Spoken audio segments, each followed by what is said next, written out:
Hello, Dr. Farhad is here. Let's start our short video which is about data entry and defining your variables in SPSS. Let's open our software. Let me get rid of I have already defined these variables before. Okay.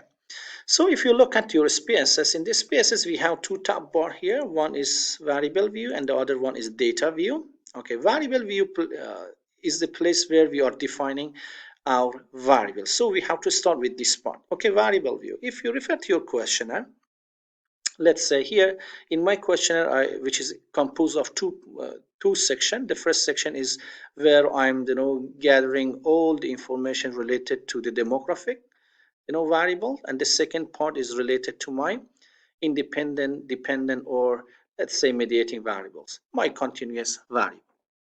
Let's start with the demographic. For example, the first question is about, let's say, is about gender.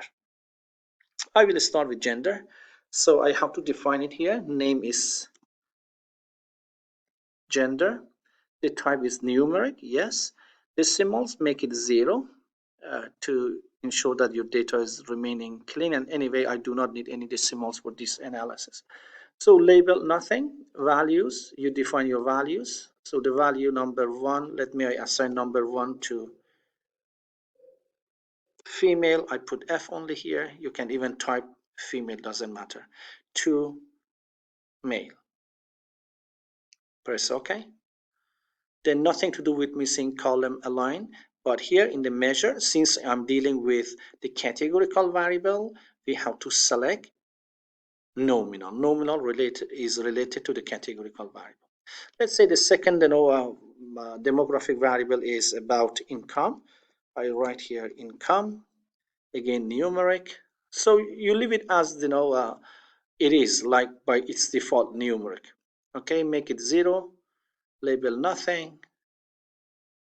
So values, again, important. Let's say value number 1 in terms of income. Those who are having income between $1,000 to $2,000 to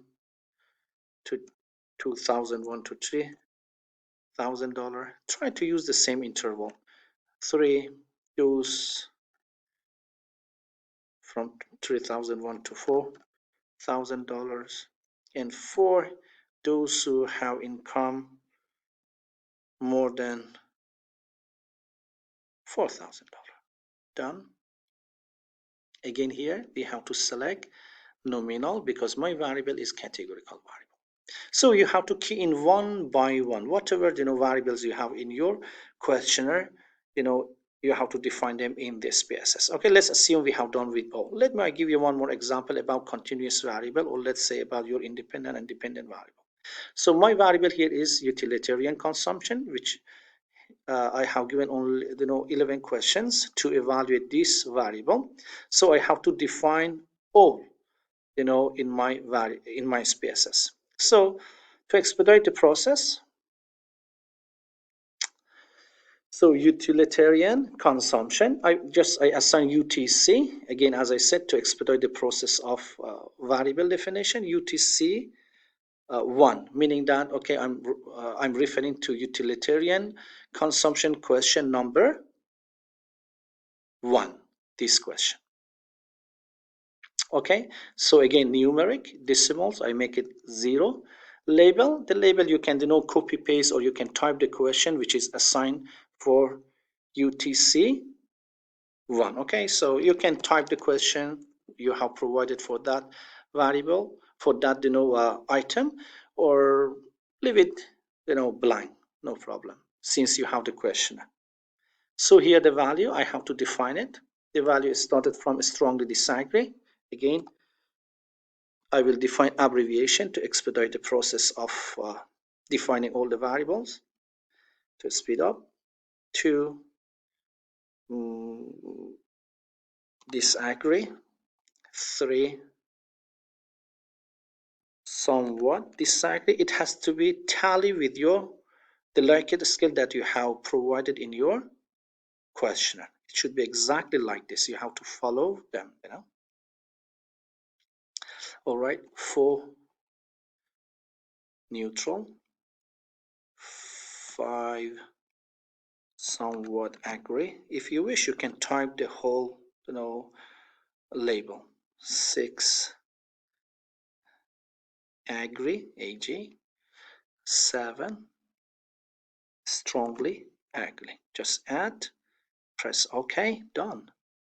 So leave it as it is. You come here, the measure, very important part. Again, since we are talking about continuous variable, or let's say those variable which we have assigned them a Likert scale, you have to select original. Normally your dependent or independent variable, you have to use original.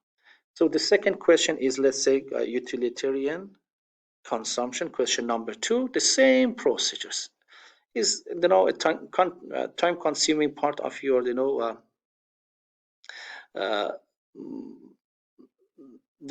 study part. Once you are collecting the data, you have no choice, you have to define all the variable, you cannot escape it. Okay, then I will copy paste, no need to do one by one. Control C, Control V. Then here again, as I said, since you are referring to continuous variable, or let's say those variables which you have defined them by Likert scale, you have to select original. You see, whatever I'm defining here appears in your data view. Gender, income, UTC1, UTC2. If I define all of them will be appearing on the first, in different columns. Okay, in different columns, in different var.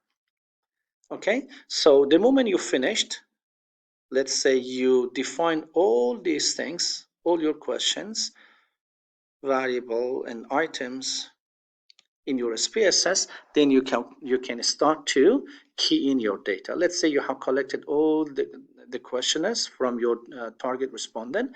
Let's say you are picking up questionnaire number 1. Okay, the person is female, you put 2, the income is between $2,000 to $3,000. You just put 2, as per your values only. U2C1, your respondent has given a strongly agree, you just 7, strongly disagree 1. You have to key in all this data in your SPSS like that. Let me show you one sample of completed, data entry. You say this is a set of data. You look here, all the variables already been defined here, and all the data already been keying into the SPSS. How many data? 437, if I'm not mistaken. Yeah, 437. All right. Very simple process, but a bit time consuming. I hope you got benefited from this short video. If you had any questions, you are most welcome to raise your question in my comment box. Stay safe and bye.